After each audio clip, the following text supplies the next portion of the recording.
Well, hello. I'm Matt Williamson. How you doing? Hope you watched or listened to, or watched, I guess, on YouTube, yesterday's podcast. We really dug into when the Chargers have the football. Now we're going to talk about the Steelers.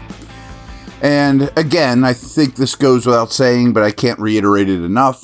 When I reference the Chargers numbers, and this is true for the Saints as well. I know we're not playing the Saints. They played the Panthers, and they're like a minor league team right now. So 50% of the numbers for the Chargers and Saints are against a inferior NFL franchise right now.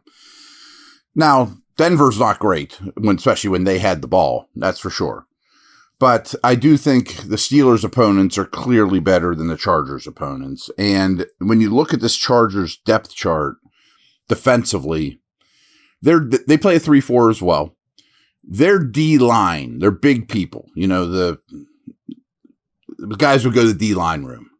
I'm not sure more than one or two of them would even make this team, the Steelers team, and maybe none. Their D-line is really bad. And I think that's a huge advantage. I don't think they're particularly good at the second level either. So that triangle between the tackles to the second level, I think is where the Steelers need to win this game. All right, let's dig in. I'm going to nerd out on you guys, and then I'm going to give you a prediction. How about this? The Steelers employ the league's highest rate of both 13 personnel, 1 back, 3 tight ends, and 14 personnel, 1 back, 4 tight ends. They're top of the league in both. And they're 10th in 12 personnel with 2 tight ends. So you talk about putting a lot of tight ends on the field. I mean, to be the top of the league in those two and still 10th in 12 is pretty crazy. Only the Saints are running the ball a higher percentage of the time than Pittsburgh, and only 4 offenses are running it at a higher rate on first downs. And I referenced the Saints. They've had massive leads, too. You know, the Steelers have not been playing with 40-point leads and running games out.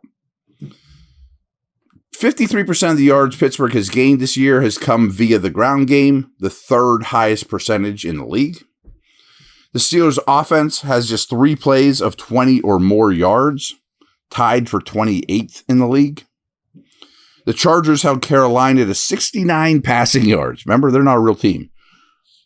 And the Panthers didn't have a pass catcher eclipse 23 receiving yards. Bryce Young didn't complete a pass attempt over 10 yards downfield. Los Angeles allows 5 yards per pass attempt. Only the Seahawks and Titans are better. Now, here's where things need to change drastically. The Steelers have only scored a touchdown on 4.8% of their drives. That's only better than the Bears, Panthers, and Broncos. Pittsburgh's offense averages 136.5 passing yards per game, better than only the Panthers, Bears, and Patriots. The average depth of target against the Chargers' defense is only 4 yards downfield, the lowest in the NFL. They've had 2 passes attempted against them that have traveled 20 or more yards. In 2 games, they've had 2 throws that have been 20 or more yards downfield. That's bonkers. Steelers didn't have a reception longer than 16 yards in Denver. How about this, though? Justin Fields' completion percentage is up 10 points this year, 10 percentage points this year over his career average. He's aiming for his 5th straight start without throwing an interception, going back to his Chicago days.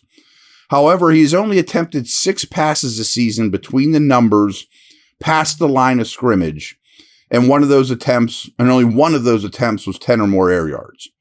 Real quick on that, though. We all know that he did not attack between the numbers once in week 1, and they only threw the ball 20 times in week 2. So 6 of his 20 throws were between the numbers. I mean, that's 30%. That's not a low number.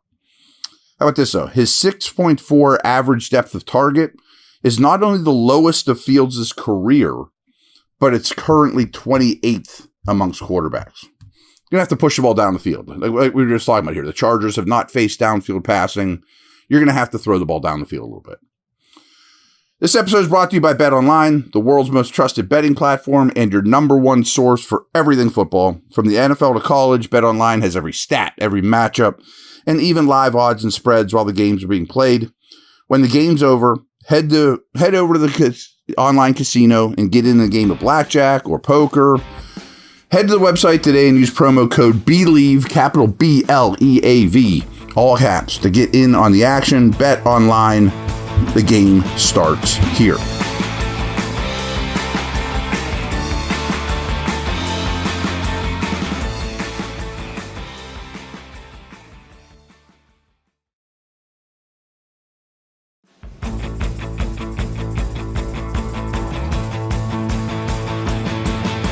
All right, George Pickens is quietly having a monster season. He's averaging 2.69 yards per route run, which is a big number. But compare that to 0.48 for Calvin Austin and 0.36 for Van Jefferson. So every route that Van Jefferson runs gains 0.36 yards. Pickens' 25.6 target share easily leads the team, followed by Freiermuth at 18.6, Jefferson at 11.6.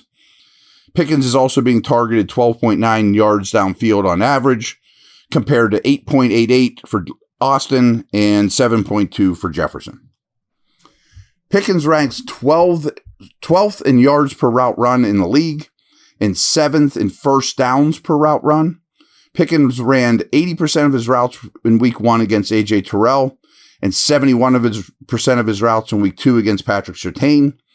Last week, Pickens had 2 catches for 57 yards and a touchdown, erased because of penalties on his teammates. He also drew a defensive pass interference penalty for 37 yards. In week 1, Pickens had a 41-yard catch overturned and another 36-yard catch called back because of an offensive pass interference. So if we threw out the defensive pass interference call but counted everything else, and I know that's a little wonky, Pickens would be averaging 124 receiving yards per game and 5.51 yards per route run. But he's only run 43 routes. 69 wide receivers have run more routes than Pickens. Almost 1/3 of Pickens' routes, though, have come from the slot, which is about double last year's rate. The Steelers have 4 tight ends that have played 19 or more snaps. Freiermuth's at 89, Pruitt's at 68, Washington's at 66, and Hayward's at 19 out of a possible 135. But Freiermuth didn't take 1 snap out of 12 personnel last week.